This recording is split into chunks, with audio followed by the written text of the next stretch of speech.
G'day, welcome back to Desert TV. I'm here with Mario Lalli, dubbed the godfather of desert rock. G'day, Mario. Hi, good day. How does that title that you've been bestowed on sit with you this many years later? Well, it's not really accurate. I mean, I love the honor and the respect that it has. It's not totally accurate because there was a couple guys that really influenced us all in the punk scene when I was coming up as a kid. This one guy, his name is Mike Bates, and he had the first skate shop in Palm Springs.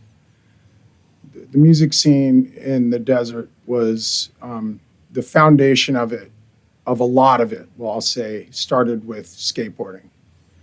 So the Nude Bowl and the community, the Nude Bowl, of course, but the community of people that ended up being musicians in the punk scene, the DIY kind of attitude was adopted from skateboarding, really. Yep. So Mike Bates had the first skate shop, and everyone would congregate there. And we're going back to where, I was like 14. Late 70s, early 80s, something like that? Late 70s, early 80s is exactly right. Yeah, like 80, 81. Yeah. And he was always playing great music, you know. He had bands. A couple of the guys that I was in one of my first bands with, Scott Reeder would be one. Yeah. Another is Herb Leno. Were in his band, and my buddy Sean Wheeler. This was Across the River? Is that the band? It was actually a punk band called Dead Issue. Oh, right. Mike Bates' band was called Uniform Choice, and that had Scott was in it for a bit, and my buddy Herb, who was our first band together with Alfredo Hernandez, Scott Reeder, myself, and Herb, was Dead Issue. And Dead Issue morphed into Across the River. Welcome, Sean. You want to come for a sit down? Yeah. Yeah, I knew Mario missed me. Have a seat, man. I was just talking about you. Oh, my ears were... Yeah, I was just... He sensed it. Spidey sense. He was asking me about how I feel about the Godfather title. Did you say you hated it? The Marlon Brando. No, I didn't. I said I honored by it. But I was clarifying that there's a couple guys before that inspired us and opened up our world to this thing. So and one was Mike Bates. Yeah. And Sean Wheeler would be the other one. Sean, his house was like, before the generator parties and all that stuff, where we had to, we started raising so much cane that we had to get away from neighborhoods, basically. Yeah. And Sean's house was the first punk rock club in the desert. I played my first show, other than like in my garage for 10 people or something. My first show was in Sean's garage. And he was into other bands. One of his first bands featured Alfredo Hernandez, which will come up in what we're talking about, of course. Yeah. The drummer from Kyuss and Queens of the Stone Age and Across the River.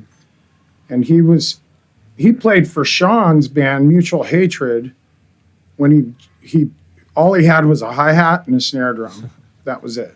And actually, it was really rad because it was so primal, but they were so tight and great,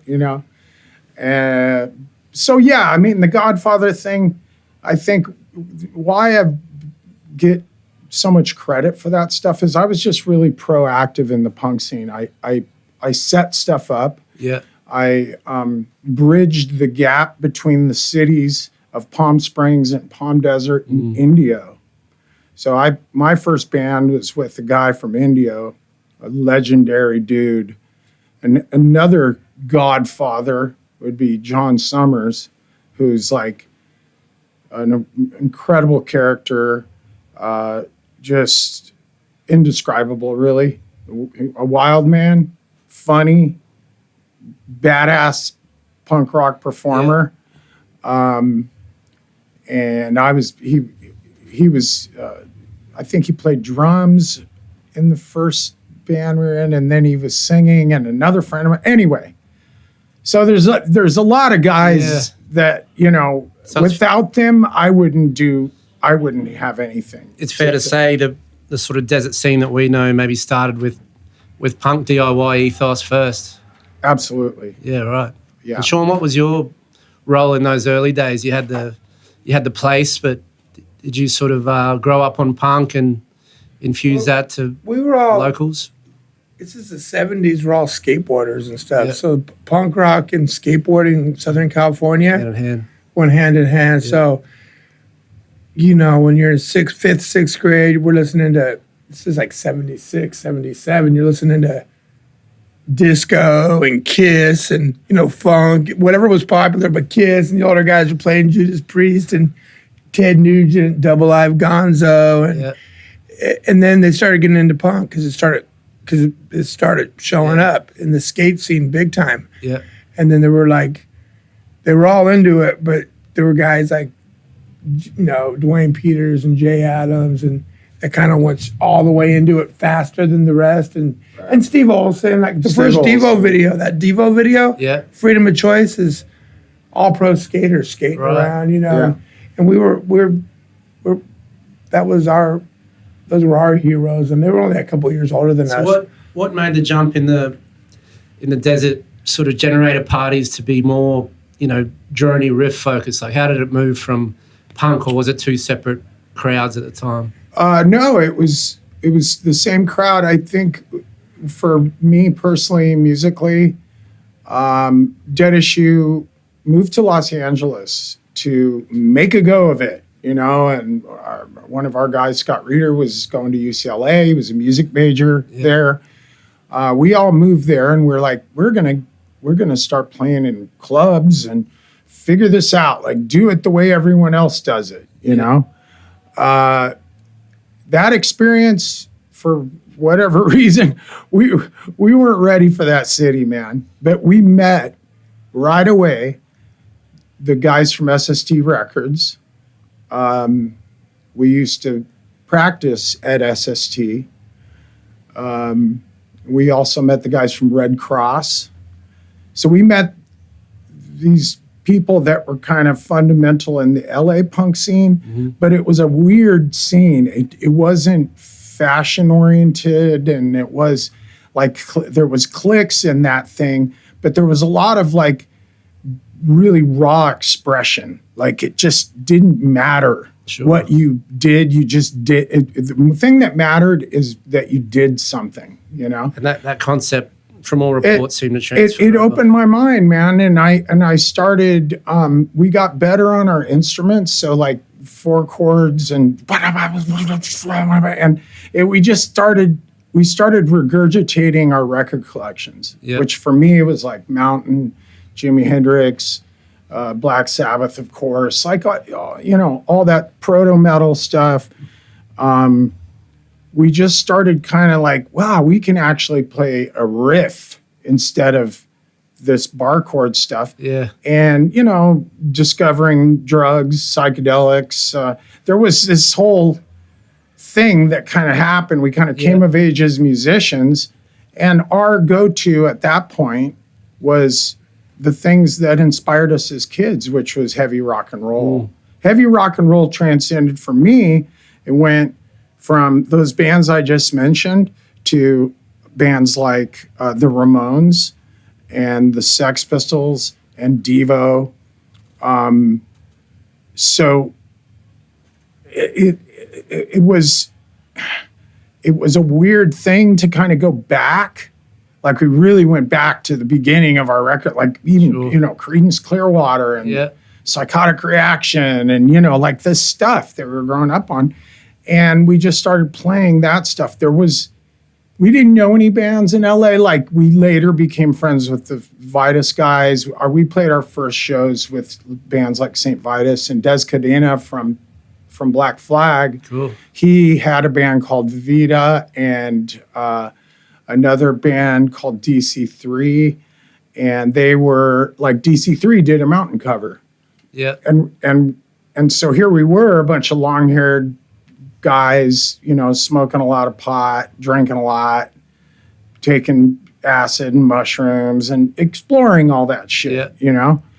And so the jamming kind of came out of that, you know?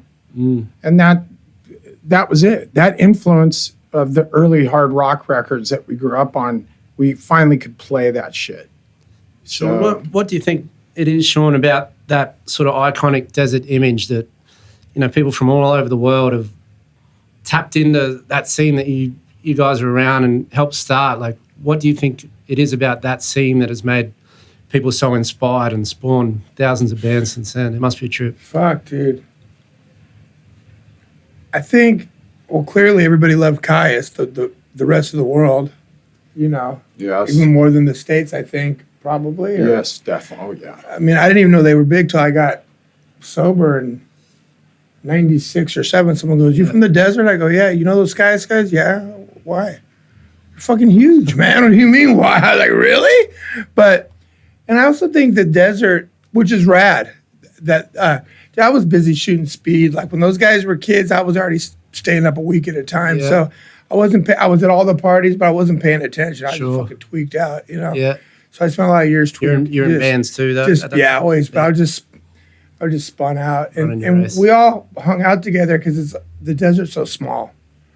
So we would have parties, Boomer. Yeah. I saw Boomer. I mean, I loved it, you know. And but I think the idea of the desert's, you know, maybe sexier than the reality of the Sure. desert. It's kind of like the English with cowboys, you know, like, Yeah. oh my God, Westerns in the West or anybody, you know, me too. When I imagine some exotic place, you know, like we were in the airport in New Zealand and it's all, when the trip to Palm Springs, I'm like, God, you're in New Zealand. Why would you want to go to Palm Springs? You know what I mean? Yeah. Palm Springs is this, you know, There full of is homeless people shooting fentanyl. There is a you weight. know what I mean? There's a weight and an energy that comes with that scene that people not from America they just romanticize it all. It's a vision, you know. Kyuss at the time, I remember it was like 93, 94, got my first cassette. I was listening to Chili's and Metallica and all the grunge bands, and I was just like, what the fuck is this? Right. This is It's it, so- dude. This is it's so exactly cool. what I need. Dude, And it changed a lot of people's minds, man. since we've been over here, I don't remember this as much as last time, but I don't remember a lot. But this time especially, I've heard a lot of testimonials Yeah. to people when they first heard Kyuss. It's fucking so cool, It's man. different, man. It came from It's so nowhere. cool. What was that band last night in Sydney? The gray-haired, like, that guy. He's been doing it forever. He loves St. Vitus. It's his favorite band. You know this guy? He's a Sydney guy. I don't know who. Gray hair.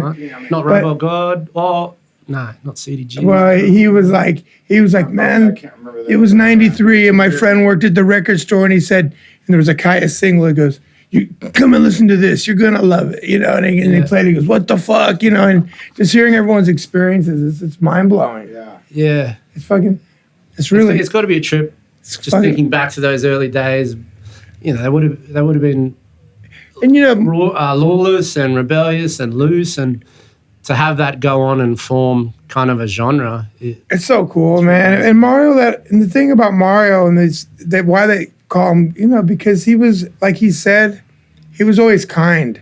Everyone wasn't kind. I mean, he'd provide spaces for younger bands. He had those guys. How old were they when they started playing at your house? Like, what were they? Was it Cats and Jammers or 14. they're little kids? You know, and he would. I mean, I would have liked to think I'd have done the same thing in my garage, but Oh, you did? you know, I just let did. anyone play. Yeah. I got arrested a lot for disturbing the peace. We lived in, Sure. it was a regular street. You know, we had hundreds of people in a one-car garage on a residential street. Wild. It was, Yeah, full slam pit going on. Wow. you know, we had no, like it was, Do you ever go back to those days and sort of reminisce and think, fuck, that was good? Or is it just No, like, it's all- young, it was, but you know what it is? I have two boys. I have a boy, it's 32, and a boy's 15, and I'm like, fuck, dude. When we were 15, it Kids was like, have different- I was already leaving home and staying in Hollywood, and you know what I mean, at 15, and you know, we were already well into our partying. Yeah. You know what I mean? Partying. yeah. You know. You went on with Yawning Man and Fatso Jetson to sort of, you know, leave that area and get international? Like, was that a big jump for you to sort of be on the world stage over many years? It was a crazy jump. And it really happened way later. My cousin always uses this term, we toil in obscurity. And the only thing that broke that cycle was an opportunity offered by Josh and Brant. So Brant was responsible for introducing me to the first record label that helped us out. And then other than SST Records, that kind of came later, you know. But Josh offered Fatso our first tour of Europe, and we opened for the Queens on an early tour of Europe. And but we, like, one thing, we never tried to do anything beyond just play at home and play some local shows, maybe go down to San Diego and play a club there. Like, we had no maximum vision. Yeah, we were just happy doing that, you know? Like, we didn't start recording till, like, Across the River has no fucking recordings. We have a demo tape, and SST recorded us at they used to do these things called SST Fest. It was just like this gig you're having, you know, but it was all bands on the label. And we were so excited. They invited us to be part of this thing. We were the only band that wasn't signed. And they recorded the whole day on 1-inch 16 track.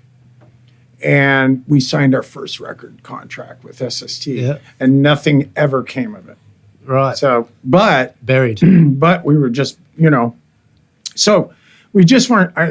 Larry says careerist, but it wasn't.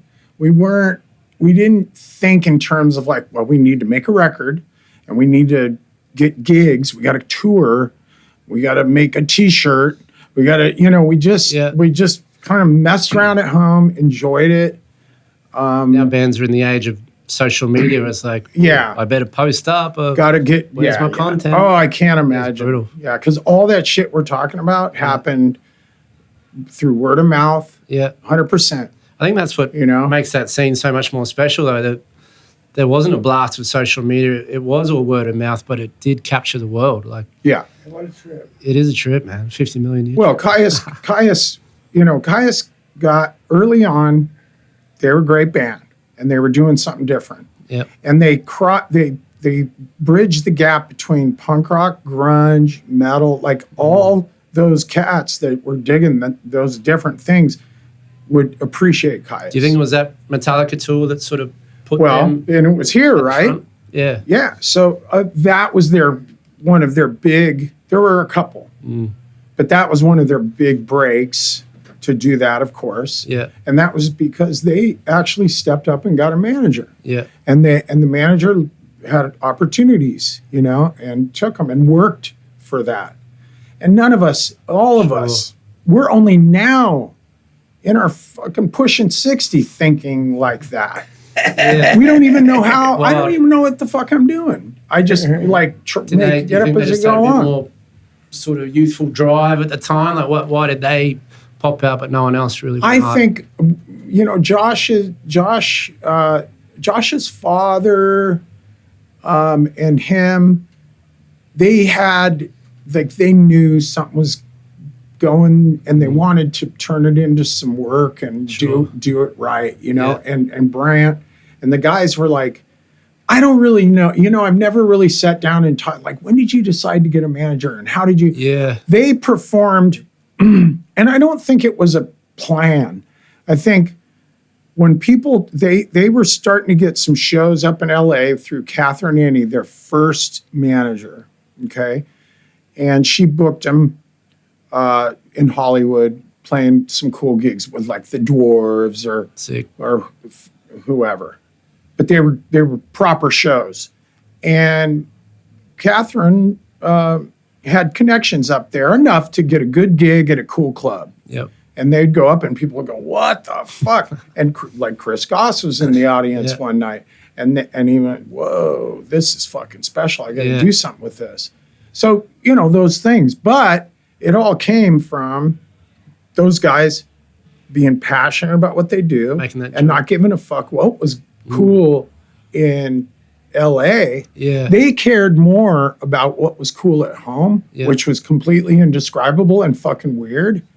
It was like there was punk bands, there was our weird shit that we were doing, which was by that time when Kyuss was playing, it was like some weird punk jazz. Yeah, you guys were fucking different stuff. sure. And it was always important to them to have integrity at home. Yep. They didn't care about what was cool in LA because what was cool in LA was really hard to keep your finger on. Yeah. You know, it was like, in this scene, it was, I don't know, some weird goth thing with, you know, biker jackets. And over here it was, you know, whatever. Yeah. Post rock, you know, all the grunge and all that stuff. Yeah. But, you know, the first time I heard a heavy band coming from the punk scene was Soundgarden. And I saw them on their first tour. They did they did a record store show with the first bass player. And they were touring in a VW van. They were touring in, Chris Novoselic was driving them Unreal. in this fucking VW van. We saw him play at Rhino Records. And I went because SST was going to put their record out. That's how I knew of them. And that was the first time I said, wow, these guys sound like they're coming from the same place. Like they're digging out those old records and they're like, and I listened to this great podcast. It's called Mojack. Okay. I wish I knew the exact, but it's basically these two Canadian guys that are obsessed with the SST catalog. Unreal. And in a great way. And their podcast is they take each release in order and they do an hour podcast on it. And now they're up to like the 100. I mean, SST has hundreds and hundreds of releases. It's a lot of work. So they did, and they did the Soundgarden one. And Kim Thale was the guest.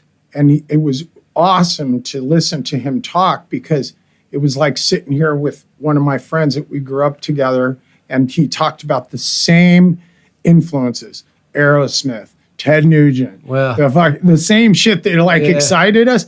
But when you're a punk rock, you know, that's like some mystical world. You just like, you're banging out, you can barely bang out 4 chords. Super fast. That mystical world of Joe Perry and Jimmy Page. I can, you know, what are they? It's untouchable. Like, it's untouchable. Imagine it. Punk rock, you can just play. Yeah. It's the introduction. So it's, you know, I don't know, I was rambling there, but so with the new band, the Rubber Snake Charmers, have you been a part of that since its inception, Sean? Not since its actual inception. Yeah. No, but it's definitely like become something real because of Sean. Yeah. And it's real, meaning that it's so much more than just a bunch of weirdos just jamming. Yeah. Because you're a musician. Yeah. Everybody has a jam session. You know, you have to play, drink some beers and play. But Sean brings it and gives it meaning. You know, he like connected it and I don't know how to describe it. Really. These guys taught me how to jam though. I was always like, my brain wasn't that big to relax enough to appreciate it. You know? Yeah. Although when I was up for many days, if I saw like a sort of quartet or would have been Yawning Man at Adrian's, they would put me in a trance, you know. But I would get into it, you know. But now I'm learning to jam. Yeah. After all this time. And a good jam, not a fucking tweaker jam where you want to take the guitar strings off and take the guitar from the guy who won't stop playing all night. Like a jam. I've been that guy. Me too. And I've been around, but it's not these like a nice. It's beautiful because what we do is we feed off each other and we create the concept as we go every night. And it's not always, it's always, I think, pleasurable for the audience or entertaining enough. We're really sensitive about it. And we're either in it. Close to home or? Huh? Because it's so genuine and close to home? Well, how can I explain it? It's like when you're improvising in front of people, there's a place that I am comfortable that makes it successful for me. And that's like, usually my eyes are closed most of the time, and I'm totally 100% present and feeling like I'm not forcing, not trying to overthink it, but just like in it. And I turn around and 40 minutes went by. What the fuck just happened? So fair to say that a Snake Shaman set is a lot of improv. It's not the same. No, it's never the same. That's we have these roots that we have these notes that we return to. And we kind of we've been starting with this thing that kind of leads us off. So we're not, I mean, I could jump off tonight and start with something completely that these guys have never heard, and it would be fine. But we're conscientious that we're performing. Sure. But it is very self-indulgent and we're just really sensitive to how it feels. We're not like, well, the crowd loved it or what. It's like, did we get there, Well, that's it's so weird. Yeah. But I started doing up in LA. I was living in LA for about 12, 13 years. I moved up there to open a nightclub. And it was hard to play. But we had a stage, and I had live music 6 nights a week, mostly jazz. Unreal. And but I did rock shows, opera too. I did everything, crazy mix of music. But we had a stage, a place to perform. And so I started this like on Tuesday nights or whatever. I'd invite guys that I know are like-minded, that are comfortable improvising, and they're well enough on their instrument to like do it, and it's not just complete squawkery, which that's boring. Just noise band, whatever. Not noise band, but just making noise for the sake of noise. That I'm not really that interested in. Moments of it are great, but I would invite these guys, and maybe a sax player, a keyboard player, always a guitar, bass, drummer, and we did it off and on, club here, club there. Mostly guys that I play with in my other bands too. But so the Charmers sort of was birthed from and we did it. But this is a whole nother level. This is like with touring and with Sean's contribution and his poetry and words and song ideas, it's like it's another thing completely than what we were doing before. I'm super pumped to see you guys tonight. First time. Rad. Sean, I saw you with BRANT last Australian tour. Yeah. Blew my mind a little. Your eccentricities and, just genuine delivery. And I think you and BRANT and all you guys just tap into the source, man. And it's amazing to hear. Yeah. Final question. Top 3 tour tips for up-and-coming bands. We like to ask all people this. You guys have been in the game a long time. Have you picked up any important things that helps you stay on the road? Tupperware, so you can take the headliner's scraps on the road with you to eat later. You arrive at a city and get some Tupperware. Maybe some we might have some talcum powder for your undercarriage or whatever, your underwear. Talcum powder guy. Some wet wipes maybe, and wet wipes for sure. Nice. Cleanliness important. And don't be a dick and just be respectful. That would be. And if you do that, chances are you get invited back, I met a few guys, from the desert scene, and they all are humble, and there's not that dick mentality. A lot of scenes have that ego-driven stuff that it's hard to work with, but you guys all seem chilled and legit. So well, that was probably the best piece of advice, Sean's last thing there. Yeah, and I will go to the grave with that. When I show up to a nightclub, I introduce myself to the sound man, and I appreciate the work he's doing. The thing with sound men being like fucking just over it and jaded. That's because they deal with asshole musicians every night of the week. Okay. Yeah. And I ran a punk rock club in '94 and '95, and I was at the time in 2 bands, Fats Hot Jetson and Sort of Quartet, and those guys. I booked a lot of shit, a lot of crazy punk rock stuff.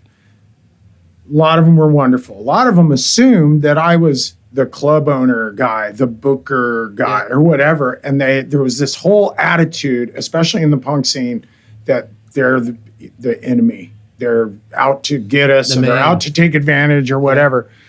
But I found that being good, treating them with respect, and being kind, and being supportive, and communicating and stuff, when God, it just was great, you know. And it gets talked about. So I do that now. Yeah, it fulfills your legacy. Yeah. I'll wrap this up and let you guys get ready. And thank you so much, Mario and Sean, for being here. Thank you. Hey, it's Christian listening to Desert TV. See you next time.